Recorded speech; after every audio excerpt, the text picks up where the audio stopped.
வணக்கம். பரபரப்பு மீடியா செய்திகளுக்காக நான் ரோஷன்.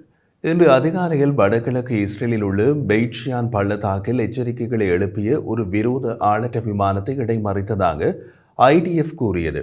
ஐடிஎஃப்பின் கூற்றுப்படி விமானம் கிழக்கிலிருந்து பெய்ட்ஷியான் பிரதேசத்திற்குள் நுழைந்தது. ஹெஸ்போல்லாவை போலவே ஈரானிய ஆதரவு இயக்கமான ஈராக்கிய ஷியா பிரிவு இயக்கத்தினரின் தாக்குதல் முயற்சிகளை குறிக்க இராணுவம் முன்பு பயன்படுத்திய ஒரு சொல் விரோத ஆளற்ற விமானம் என்பது. தெற்கு லெபனானில் இஸ்ரேலிய இராணுவம் தனது தரைப்படை நடவடிக்கையை விரிவுபடுத்தியது மற்றும் ஹெஸ்போல்லா இலக்குகளில் விமான தாக்குதல்களையும் தொடர்ந்து நடத்துகிறது. கடந்த 2 வாரங்களாக லெபனானில் உள்ள ஹெஸ்போல்லா மீது இஸ்ரேல் தாக்குதல்களை முடக்கிவிட்டுள்ளது. விரிவாக்கத்தின் மத்தியில் பெய்ரூட் மற்றும் தெற்கு லெபனான் மீதான தொடர்ச்சியான பெரிய விமான தாக்குதல்களில் ஹெஸ்போல்லா இயக்கத்தின் உயர்மட்ட தலைமைகளை இஸ்ரேல் அழித்துவிட்டது. கடந்த மாதம் இஸ்ரேலின் வடக்கு குடியிருப்பாளர்கள் வீடு திரும்புவதை உத்தியோகபூர்வ போர் நோக்கமாக மாற்றிய இஸ்ரேலின் முடிவை தொடர்ந்து லெபனானுக்குள் போர் விரிவாக்கம் ஏற்பட்டது. அக்டோபர் 7ஆம் தேதி ஹமாஸின் தாக்குதலுக்கு பின்னர் லெபனான் எல்லையில் உள்ள வடக்கு நகரங்களிலிருந்து சுமார் 60,000 குடியிருப்பாளர்கள் வெளியேற்றப்பட்டனர். ஹமாஸ் போல ஹெஸ்போல்லாவும் அதே போன்ற தாக்குதலை நடத்தும் என்ற முன்னெச்சரிக்கை நடவடிக்கையாகவே குடியிருப்பாளர்கள் வெளியேற்றப்பட்டனர். அக்டோபர் 8 முதல் ஹெஸ்போல்லா தலைமையிலான படைகள் இஸ்ரேலிய நகரங்கள் மற்றும் எல்லையில் உள்ள இராணுவ நிலைகள் மீது தினசரி அடிப்படையில் தாக்குதல் நடத்தி வருகின்றன. இதுவரை மோதல்கள் இஸ்ரேலிய தரப்பில் 26 பொதுமக்களின் மரணங்களை விளைவித்துள்ளன. மேலும் தரைப்படை நடவடிக்கையில் கொல்லப்பட்ட துருப்புக்களை தவிர்த்து 22 ஐடிஎஃப் துருப்புக்கள் கொல்லப்பட்டனர். தெற்கு லெபனானில் ஹெஸ்போல்லாவுக்கு எதிரான தரைப்படை தாக்குதலின் போது துருப்புக்கள் கொல்லப்பட்டதாக ஐடிஎஃப் அறிவித்துள்ளது. இராணுவ நடவடிக்கைகள் முடிந்தவரை விரைவாக முடிவுக்கு கொண்டு வருவதை நோக்கமாக கொண்டிருப்பதாக இஸ்ரேலிய பாதுகாப்பு அதிகாரிகள் தெரிவித்துள்ளனர். திங்கட்கிழமை ஹெஸ்போல்லா இயக்கம் மீது இஸ்ரேல் தனது விமான தாக்குதல்களை தீவிரப்படுத்தியதிலிருந்து லெபனானில் 1030க்கும் மேற்பட்டோர் கொல்லப்பட்டதாக அந்த நாட்டின் சுகாதார அமைச்சு தெரிவித்துள்ளது.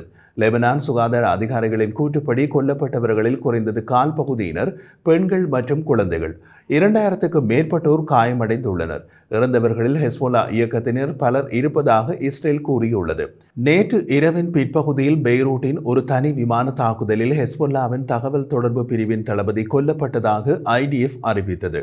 ஐடிஎஃப்பின் கூற்றுப்படி அந்த தாக்குதலில் கொல்லப்பட்ட ஹெஸ்போல்லா தளபதி மொஹாமட் ரஷீத் சஹாஃபி 2000 ஆண்டு முதல் ஹெஸ்போல்லாவின் தகவல் தொடர்புகளுக்கு தலைமை தாங்கினார். அத்துடன் தீவிரவாத ஹெஸ்போல்லாவின் தலைமைக்கு நெருக்கமானவராக கருதப்பட்டார். சஹாஃபி அனைத்து காலகட்டங்களிலும் ஹெஸ்போல்லாவின் அனைத்து பிரிவுகளுக்கும் இடையே தகவல் தொடர்பு திறன்களை மேம்படுத்தவும் ஹெஸ்போல்லா அமைப்பு முழுவதும் தகவல் ஓட்டத்தை பராமரிக்கவும் குறிப்பிடத்தக்க முயற்சிகளை மேற்கொண்டார் என்று ஐடிஎஃப் மேலும் கூறியது. பெய்ரூட் மற்றும் தெற்கு லெபனான் மீதான தொடர்ச்சியான பெரிய விமான தாக்குதல்களில் ஹெஸ்போல்லாவின் உயர்மட்ட கட்டளை தளபதிகளை பட்டியலிட்டு ஒவ்வொருவராக குறிவைக்கின்றன இஸ்ரேலிய விமானப்படை விமானங்கள். அதற்காக லெபனானில் ஹெஸ்போல்லா மீதான விமான தாக்குதல்களை இஸ்ரேல் கடந்த 2 வாரங்களில் முடுக்கிவிட்டுள்ளது. லெபனானுக்கும் சிரியாவுக்கும் இடையில் 2 மைல் நீளமுள்ள சுரங்க பாதையை ஒரே இரவில் போர் விமானங்கள் தாக்கி அளித்ததாக இஸ்ரேலிய பாதுகாப்பு படை ஐடிஎஃப் தெரிவித்தது. ஈரானிய ஆயுதங்களை சிரியாவிலிருந்து லெபனானுக்கு கடத்த இந்த சுரங்க பாதையை ஹெஸ்போல்லா பயன்படுத்தியதாக ஐடிஎஃப் கூறியது.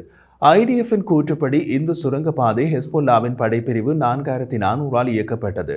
படைப்பிரிவு 4400 ஈரான் மற்றும் அதன் ஆதரவு இயக்கங்களிடமிருந்து லெபனானுக்கு ஆயுதங்களை வழங்குவதில் பணிபுரிகிறது. இந்த விமான தாக்குதலால் ஆயுதங்கள் கொண்டு செல்லப்பட்டு சேமித்து வைக்கப்பட்டிருந்த சுரங்க பாதையும் கட்டடங்கள், ஆயுத கிடங்குகள் மற்றும் அருகிலுள்ள பிற உள்கட்டமைப்புகளும் அளிக்கப்பட்டன என்று ஐடிஎஃப் தெரிவித்துள்ளது. லெபனானுக்கும் சிரியாவுக்கும் இடையிலான சுரங்க பாதையை அளித்ததாக ஐடிஎஃப் அறிவித்தது இதுவே முதல் தடவை.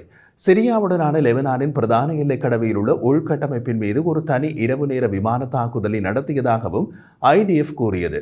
சுரங்கப்பாதை அளிக்கப்பட்டதால் சிவிலியன் எல்லைக்கடவை வழியாக ஈரானிய ஆயுதங்களை ஹெஸ்போல்லாவுக்கு வழங்க முயற்சித்ததை அடையாளம் கண்ட பின்னர் அந்த தாக்குதல் நடத்தப்பட்டது. ஹெஸ்போல்லா உறுப்பினரான லெபனான் போக்குவரத்து அமைச்சர் அலி ஹமீக் ராய்டர்ஸிடம் இஸ்ரேலிய விமான தாக்குதல் மஸ்னா எல்லைக்கடவைக்கு அடுத்ததாக 12 அடி பள்ளத்தை உருவாக்கி சிரியாவுக்கான லெபனானின் முக்கிய பாதையை மூடியது என்று தெரிவித்தார்.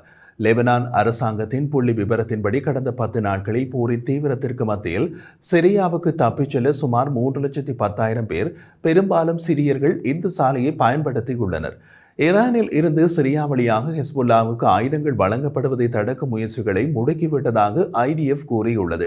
கடந்த செவ்வாய்க்கிழமை பெய்ரூட்டில் நடந்த தாக்குதலில் ஹெஸ்போல்லாவின் படைப்பிரிவு 4400 தளபதி கொல்லப்பட்டார். ஐடிஎஃப்பின் அரபு செய்தி தொடர்பாளர் கேர்னல் அபிச்சாய் அட்ரே வியாழக்கிழமை ஹெஸ்போல்லா எல்லைக்கடவை பயன்படுத்தி ஈரானிய ஆயுதங்களை லெபனானுக்கு கடத்துவதாக குற்றம் சாட்டினார். ஹெஸ்போல்லா ஆயுதங்கள் கடத்துவதை ஐடிஎஃப் அனுமதிக்காது, கடத்த முயற்சி செய்தால் நடவடிக்கை எடுக்கவும் தயங்காது என்று அவர் கூறினார். வியாழக்கிழமை ஒரு கூட்டத்தில் இஸ்ரேலிய குற்றச்சாட்டுகளுக்கு ஹெஸ்போல்லா உறுப்பினரான லெபனான் போக்குவரத்து அமைச்சர் அலி ஹமீக் பதிலளித்தார். லெபனான் எல்லையை கடப்பது லெபனான் அரசின் அதிகாரத்திற்கு உட்பட்டது, அது சர்வதேச சட்டத்தின்படி பாதுகாக்கப்படுகிறது என்றார். இப்போது இஸ்ரேலிய விமான தாக்குதல் அந்த பாதையை மூடிவிட்டது. ஹெஸ்போல்லா இயக்கத்தின் உளவுத்துறை தலைமையகத்தில் நீண்டகால ஹெஸ்போல்லா தலைவர் ஹசன் நஸ்ரல்லாவின் வெளிப்படையான மாற்றீடாக கூறப்பட்ட ஹஷேம் சஃபீதினை குறிவைத்ததாக கூறப்படும் பெய்ரூட் விமான தாக்குதலுக்கு சில மணி நேரத்திற்கு பின்னர் எல்லைக்கடவை தாக்குதல் நடந்தது. பெய்ரூட் மற்றும் தெற்கு லெபனான் மீதான தொடர்ச்சியான பெரிய விமான தாக்குதல்களில் ஹெஸ்போல்லா இயக்கத்தின் உயர்மட்ட தளபதிகளை தவிர ஹெஸ்போல்லா பயன்படுத்தும் சுரங்கப்பாதை, எல்லைக்கடவை போன்ற வசதிகள் மீதும் இஸ்ரேல் தாக்குதல் நடத்த தொடங்கியுள்ளது. கடந்த மாதம் இஸ்ரேலின் வடக்கு குடியிருப்பாளர்கள் வீடு திரும்புவதை உத்தியோகபூர்வ போர் நோக்கமாக மாற்ற இஸ்ரேலின் முடிவை தொடர்ந்து இந்த விரிவாக்கம் ஏற்பட்டது. அக்டோபர் 7 ஹமாஸின் தாக்குதலுக்கு பின்னர் லெபனான் எல்லையில் உள்ள வடக்கு நகரங்களிலிருந்து சுமார் 60,000 குடியிருப்பாளர்கள் வெளியேற்றப்பட்டனர். அப்போது இஸ்ரேலிய எல்லைக்கு அருகே தெற்கு லெபனானை வசித்து 75,000 லெபனான் பொதுமக்களும் இடம்பெயர்ந்தனர்.